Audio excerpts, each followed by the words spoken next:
A partir de agora, na Rádio Maior Amor, vamos estudar a Palavra de Deus, buscando o conhecimento que vem do alto, por dentro da Bíblia, com Jean Peterson.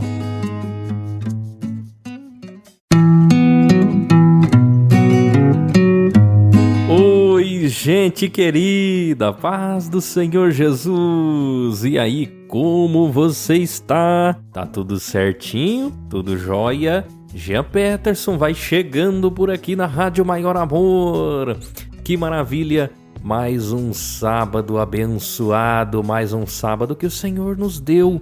Um dia maravilhoso que o Senhor nos deu, porque Deus é bom e a sua misericórdia dura para sempre. Este é o programa Por Dentro da Bíblia, que vai ao ar todo sábado, ao meio-dia, com reprise aos domingos, às 13 horas, você me ouve de novo, né? E depois nos principais agregadores de podcast, sendo Google, Deezer, Spotify, Amazon Music, Apple Podcast e muitos outros, né? Que beleza! Deus é maravilhoso, né? Quero já falar o tema do programa de hoje, né? Que é o seguinte: o que são os livros apócrifos? Você já ouviu falar nos livros apócrifos? Nós vamos falar sobre bibliologia hoje, livros apócrifos. Lembrando que já falamos sobre bibliologia em alguns episódios, no 05, no 06 e no 07, lá no comecinho do Por Dentro da Bíblia. Falando nisso, Por Dentro da Bíblia vai fazer 3 anos, só aqui na Rádio Maior Amor. Só aqui que tem Por Dentro da Bíblia, em mais nenhum lugar. Ei, benção, que maravilha. Equipe Maior Amor, obrigado por tudo, por toda a compreensão, por toda a ajuda até aqui, porque Deus é bom e fiel. Então, Por Dentro da Bíblia, falando sobre Bíblia. Claro, tem que conhecer a Bíblia. Nós já falamos no 05 sobre o processo de formação da Bíblia. Como que a Bíblia chegou até nós? No 06 nós falamos sobre por que a Bíblia tem 66 livros, a protestante, né? E o 07 eu falei as traduções mais conhecidas. Hoje nós vamos falar sobre o que são os livros apócrifos. O que significa isso? Como que funciona essa questão, não é? E por que a Bíblia Católica tem mais livros? Né? Por que o Antigo Testamento é de um jeito, na protestante, na católica é de outro? Você vai saber no programa de hoje, o programa Por Dentro da Bíblia, né? Deus é maravilhoso. E vamos ver aqui, quero mandar um alô pro meu irmão Acedir de Presidente Prudente. Se eu não mandar alô, ele fica bravo. Ô, meu irmão, tô fazendo meu almoço ouvindo você. Obrigado, querido. Deus abençoe em nome de Jesus. Quero mandar um alô também para o meu irmão Edivaldo, mais conhecido como Tio Dil. Edivaldo Tio Dil, de Vitória da Conquista, na Bahia. Alô, Irani de Fortaleza. Deus abençoe Dirley de Serrana. Meus irmãos, Deus abençoe você onde quer que você esteja. Que o Senhor esteja contigo aí, viu? Pastor Francisco Mesquita de Manaus sempre está escutando. Deus abençoe. Então, vamos para o estudo, não é? Aí você vai mandando a mensagem no WhatsApp da Rádio Maior Amor, que é o 44 9 97 54 00 49. Esse é o WhatsApp da Rádio Maior Amor. E tem o facebook.com/programa Por Dentro da Bíblia. Maravilha! Deus é bom. E vamos para o estudo de hoje. Vamos estudar a Palavra de Deus aqui no programa Por Dentro da Bíblia. Você está ouvindo Por Dentro da Bíblia com Jean Peterson.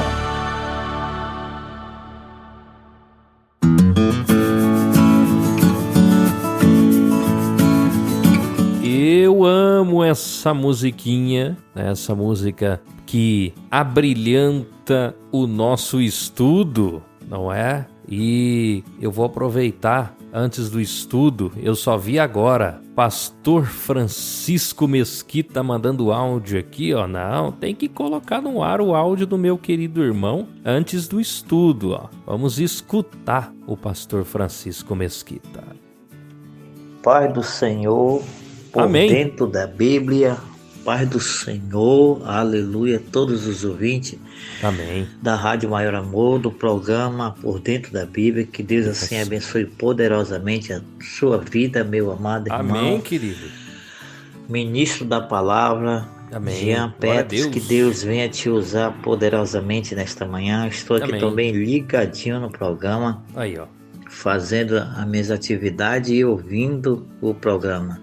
Que Deus assim abençoe todos os ouvintes do Brasil e que o Senhor venha derramar as bênçãos sem medida em vossas vidas. Amém, pastor Francisco Mesquita. Eita, benção aí, ele tava ouvindo, ó.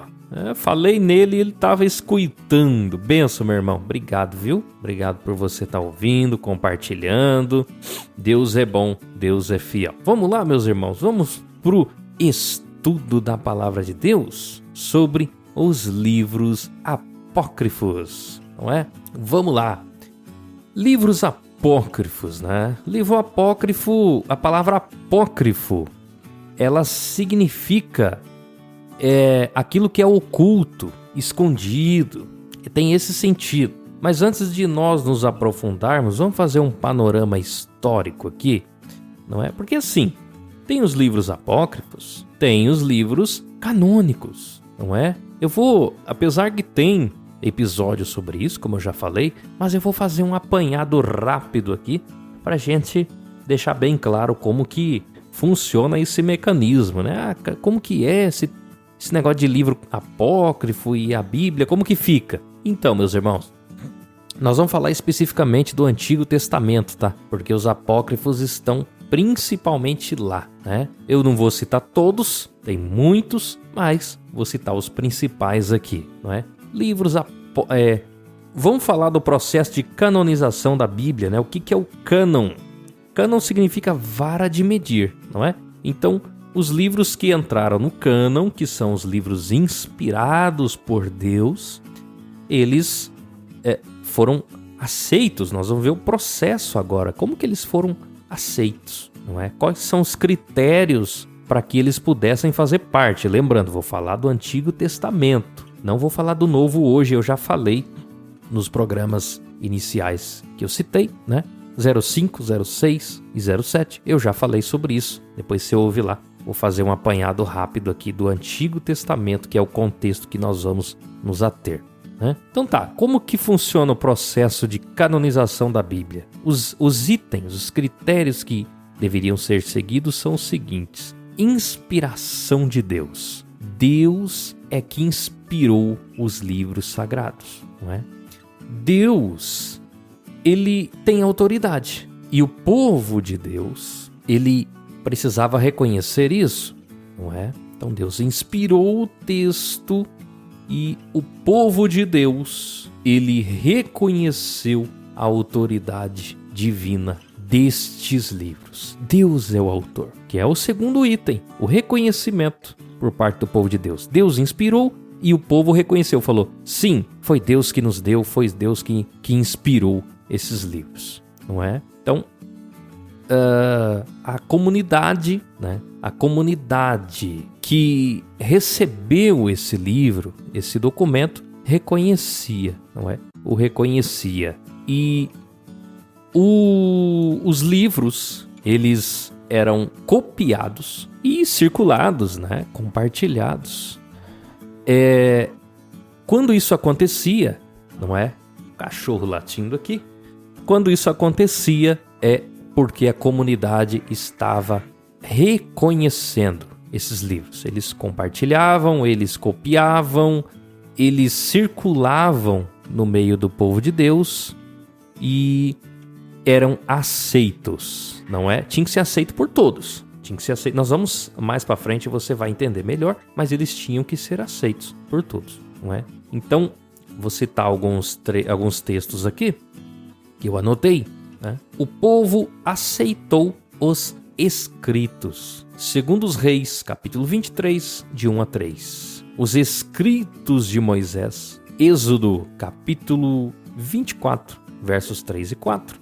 Os escritos de Josué. Josué, capítulo 24, versos 26 e 27. Os escritos de Samuel. 1 Samuel, capítulo 10, verso 25. Os escritos de Jeremias. Daniel, capítulo 9, verso 2. Aceitação da lei, profetas e salmos no primeiro século depois de Cristo. Está lá em Lucas, capítulo 24, verso 44. Jesus, inclusive, validou o Antigo Testamento. Jesus falou. Esse versículo aqui é Jesus reconhecendo a autoridade do cânon do Antigo Testamento, que na época dele já estava fechado, não é? Um outro item aqui, coleção e preservação pelo povo de Deus. Os escritos de Moisés foram preservados na arca. Isso está em Deuteronômio, né? Deuteronômio, capítulo 31, verso 26. As palavras de Samuel foram colocadas num livro perante o Senhor. 1 Samuel, capítulo 10, verso 25. A lei de Moisés foi preservada no templo, nos dias de Josias. Segundo os Reis, capítulo 23, verso 24. Já citei, Daniel tinha uma coleção dos livros. Está em Daniel 9, versículos 2, 6 e 13. Esdras possuía cópias da lei de Moisés. Esdras era um escriba, né? Isso está em Neemias capítulo 9, verso 14, capítulo 26, ou melhor, versículo 26 e versículo 30. Os cristãos do Novo Testamento possuíam todas as escrituras do Velho Testamento. Está lá em Mateus capítulo 5, verso 17, não é? Então, meus irmãos, nem todos os escritos religiosos dos judeus eram considerados canônicos, não é? Tinha uns livros mais importantes do que outros, mas não eram considerados canônicos, né? Quer ver um exemplo? Livro dos Justos, ou Jazar. Isso está lá em Josué, capítulo 10, verso 13, não é? Isso era uma antiga coletânea de cânticos e outro livro das guerras do Senhor. Números, capítulo 21, verso 14, não é? Vai anotando aí, coletânea de cânticos de guerra. Livro da história de Salomão. 1 Reis, capítulo 11, verso 41. Alguns estudiosos, ou melhor, a maioria dos estudiosos acredita que o autor do livro dos reis usou essas fontes, né, para escrever o seu livro. Livro da história do rei Davi. 1 Crônicas, capítulo 27, verso 24. Crônicas de Natã e Gade. 1 Crônicas, capítulo 29, versículo 29. É muito versículo, viu? Depois você ouve o podcast ou a reprise para você anotar, não é? Livro de Osai, segundo as Crônicas 33, 19. É isso, não é? Então, nós entendemos que os livros apócrifos dos judeus, alguns escritos do Antigo Testamento que não existem mais, né? Se perderam. E outros livros escritos no período interbíblico, que eu vou explicar para você o que é o período interbíblico, eles têm seu significado, mas não são canônicos, né? Não são inspirados diretamente por Deus, não é? Então, o cânon do Antigo Testamento se completou por volta do ano 400 antes de Cristo. Não é? 400 antes de Cristo, né? E tinha seções a lei, os profetas e os escritos, não é? Mais ou menos dentro de 1046 anos que ele foi formado, né? Começou com Moisés e terminou com Esdras.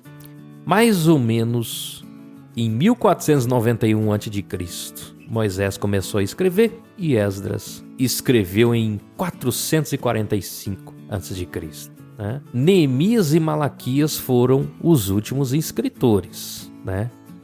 Eles foram os últimos, e mesmo porque Malaquias era escriba e sacerdote. Ele reuniu os rolos e encerrou o cânon na sua época, não é? E aí, nós temos alguns fatos que mostram que antes mesmo do cristianismo nascer, antes mesmo de Jesus nascer, né, vir a essa terra, o cânon já tinha sido encerrado, não é? No prólogo, a primeira evidência, no prólogo de Eclesiástico, não é? 2 séculos antes de Cristo, eles foram citados no prólogo desse livro, o cânon do Antigo Testamento, não é? Estava escrito lá o seguinte: a lei, os profetas e os outros livros de nossos pais. Né? Um livro considerado apócrifo, citou os inspirados. Né? A Septuaginta, né? Falei sobre a Septuaginta no episódio 71, se eu não me engano, ou 72, tá? Eu expliquei sobre ela, não vou falar aqui, para não ficar muito longo. Então, na Septuaginta, os tradutores que traduziram para o grego o Antigo Testamento, eles colocaram todos os livros do Antigo Testamento e colocaram livros apócrifos, não é?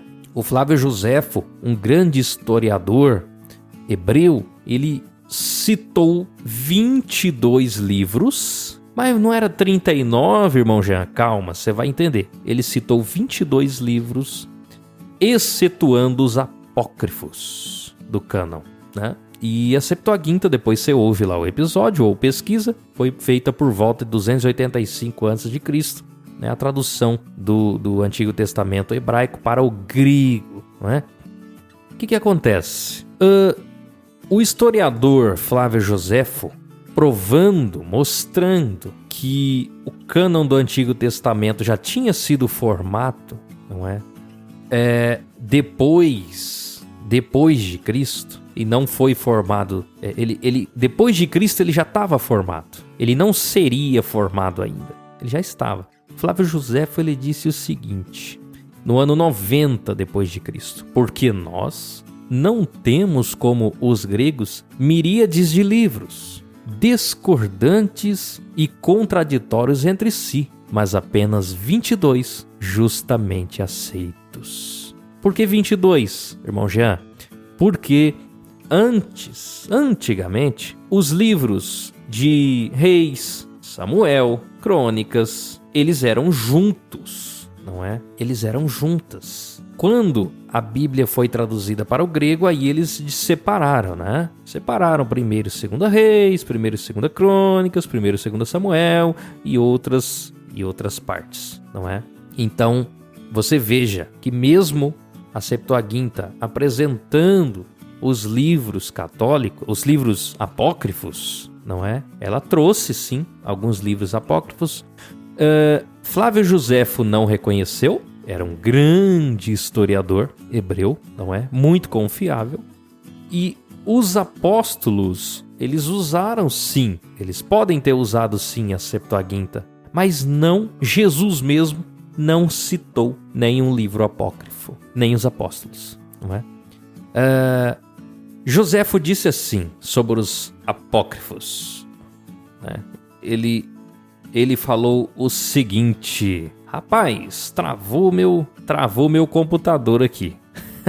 Ao vivo acontece isso, interessante. Flávio Joséfo voltou. Vamos voltar aqui. Ao vivo acontece, travou mesmo. Então vamos voltar aqui na pauta, não é? Vamos lá, ao vivo é assim mesmo, né? Então o Flávio Joséfo disse assim, ó, em relação aos apócrifos, ele disse assim, que não têm sido igualmente considerados como dignos de crédito, não é? Então, nós vemos que realmente não eram, por mais que a Septuaginta tenha incorporado esses livros, não foram considerados canônicos, né? O próprio Flávio Joséfo demonstrou isso. Estava lá, mas não eram reconhecidos como canônicos, né? Então, vamos avançar? Vamos avançar mais um pouquinho, não é? Inicialmente, no Antigo Testamento, todos os 39 livros foram aceitos pelo povo de Deus. Só que em algum momento da história alguém falou assim, mas será?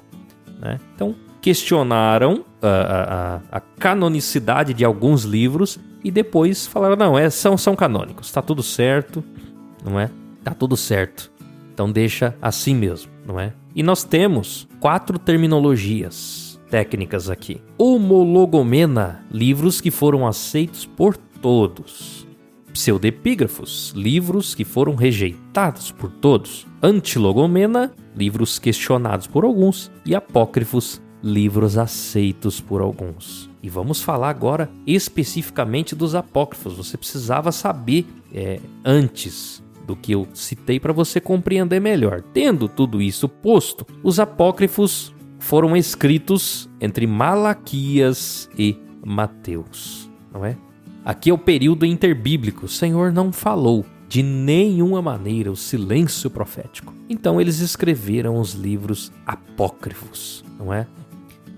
Na Septuaginta eles apareceram a primeira vez, como eu já falei, e o Jerônimo, na sua Vulgata Latina, não é? A grande tradução da Bíblia para o latim, né? O Jerônimo, ele incluiu esses livros apócrifos, não é? Mas em prefácios separados ele colocou, ele esclareceu, falou, esses livros estão aqui, mas não são canônicos, são apócrifos. Aí o que o pessoal fez posteriormente? Foi lá e foi tirando os prefácios, né, as indicações de Jerônimo e colocando como livro deuterocanônicos, não é? Os católicos chamam livros deuterocanônicos, que são adicionados posteriormente ao cânon, não é?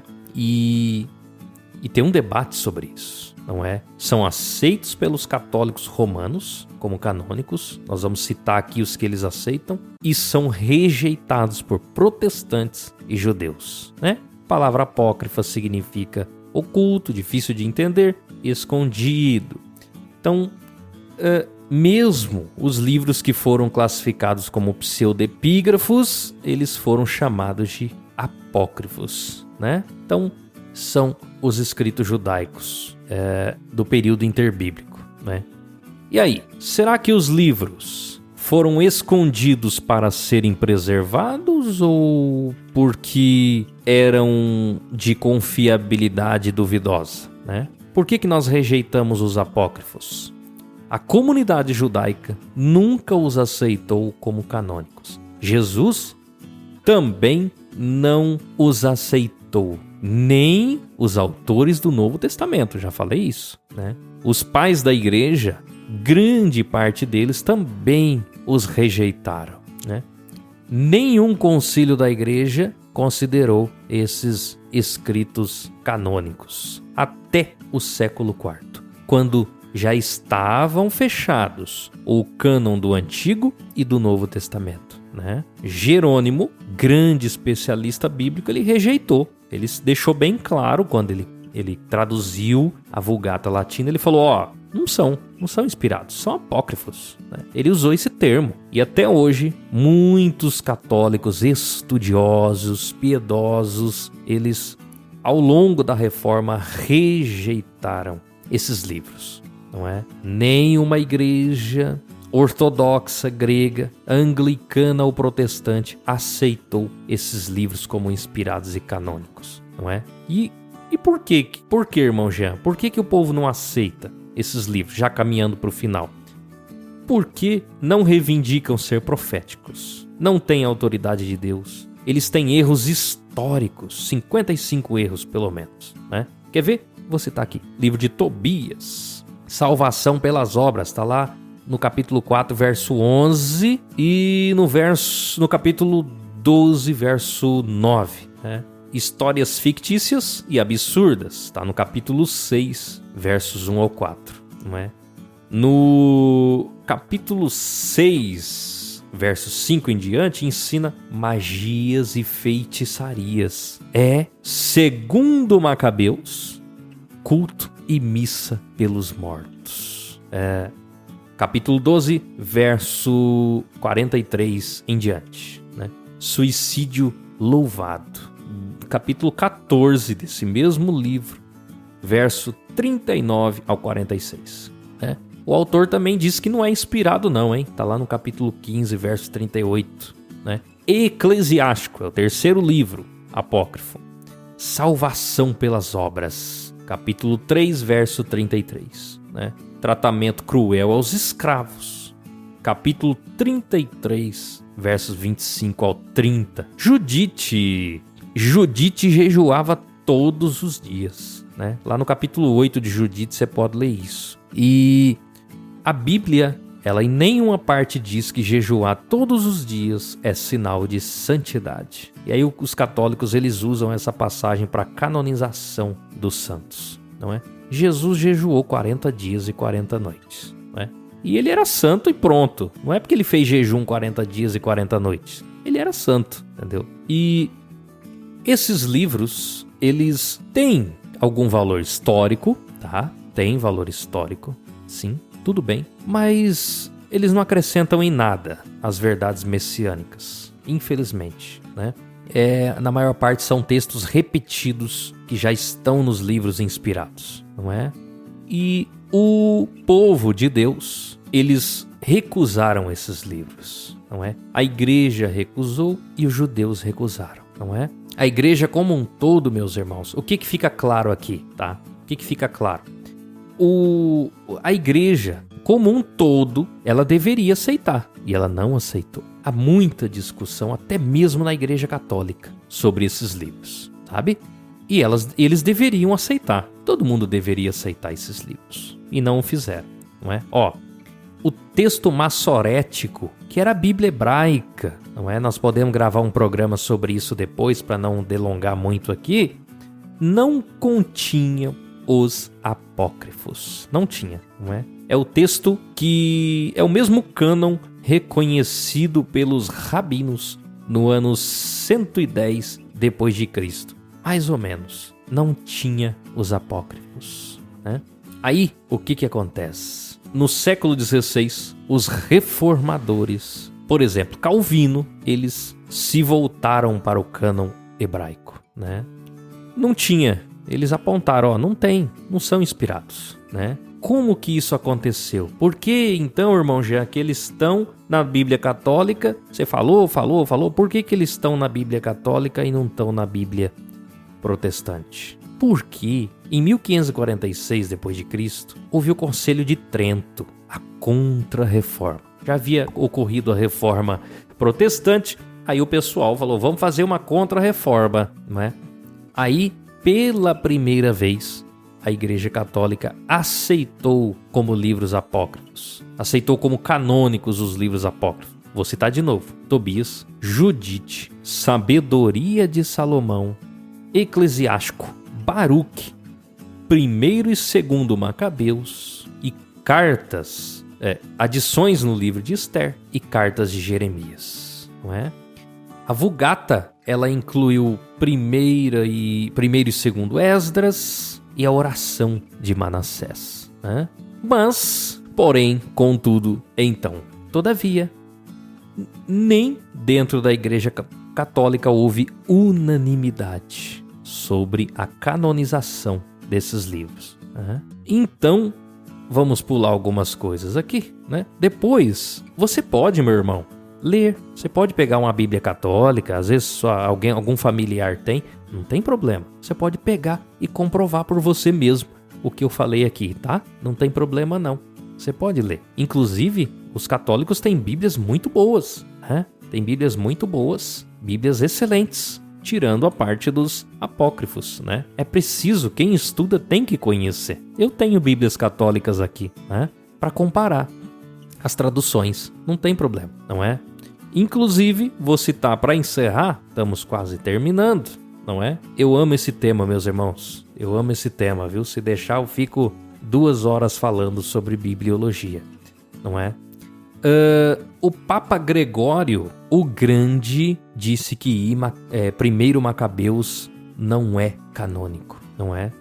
E quer ver outro fato aqui? O cardeal Cajetan, que se opôs a Lutero, né, na época da Reforma, ele escreveu um comentário sobre todos os livros do Antigo Testamento, em 1532, e não falou dos apócrifos, não é? E antes disso, o cardeal Ximenes, ele fez uma distinção, né, entre os apócrifos e o cânon do Antigo Testamento, né? Interessante isso. E ela foi aprovada pelo Papa Leão, né? Leão X, né?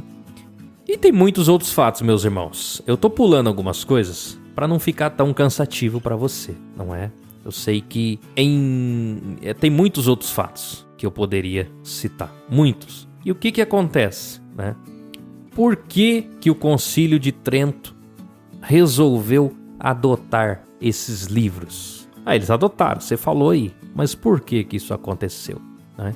Porque os protestantes, eles não aceitavam as doutrinas como purgatório, oração pelos mortos, salvação pelas obras e outras. Só que os livros apócrifos eram os que continham tais doutrinas. Então, não tinha como. Tipo, se eles falassem, não, é no Antigo Testamento e no Novo tá fechado o cânon. Não tem base. Então agora você entendeu, né? Por que falam sobre salvação pelas obras, por exemplo? Porque tá nesses livros. O purgatório tá onde? Nesses livros, não é? E muitas outras doutrinas. Você fala, mas da onde que tiram base? Desses livros. Então eles aprovaram esses livros, né? Eles aprovaram com o objetivo de, vamos dizer, empurrarem goela abaixo, não é? Essas doutrinas são verdade e pronto, não é? Então foi a Contra-Reforma, eles tiveram que fazer isso. Por isso que existem na Bíblia Católica esses 7 livros a mais, e você entendeu também, né? Acabei gravando no mesmo programa, podia falar em outro, mas já falei aqui por que ela tem os 7 livros a mais. Por causa disso aí, não é? Eu sei que, gente, o pessoal saiu na pancada, né? No Concílio de Trento, os caras, eles se agarraram, quebraram o pau. Uns eram a favor dos apócrifos e outros eram totalmente contra. E foi assim que foi aprovado. É semelhante ao que acontece hoje em dia, né? No plenário, deixa quieto, lá no nosso parlamento. É tipo isso aí, né? É no grito, entendeu? Então, meus irmãos, deixa eu ver se tem mais alguma coisa para citar aqui para você, não é? Aqui, a Bíblia Sagrada, tradução... O último ponto, vou encerrar. A Bíblia Sagrada, tradução dos originais, né? Mediante a versão dos monges de Marissos, Bélgica, pelo Centro Bíblico Católico em sua 126ª edição, a qual foi revisada pelo Frei João José Pereira de Castro, editada pela editora Ave Maria, em sua introdução geral, falando sobre a divisão da Bíblia, traz os seguintes parágrafos, na página 15. A Bíblia foi então traduzida para o grego. Alguns escritos recentes foram-lhe acrescentados sem que os judeus de Jerusalém os reconhecessem como inspirados. São os seguintes livros: Tobias e Judite, alguns suplementos do livro de Daniel e Esther, os livros da sabedoria e do eclesiástico, Baruque e a carta de Jeremias, que se lê hoje no último livro de Baruque. No tempo da Reforma, os protestantes, depois de terem hesitado por algum tempo, decidiram não mais admiti-los na sua Bíblia pelo simples fato de não fazerem parte da Bíblia hebraica primitiva. Daí a diferença que há entre as edições protestantes e católicas da Bíblia. Quanto ao Novo Testamento, não há diferença alguma. Fechou com essa passagem aqui para você, meu irmão e minha irmã, né?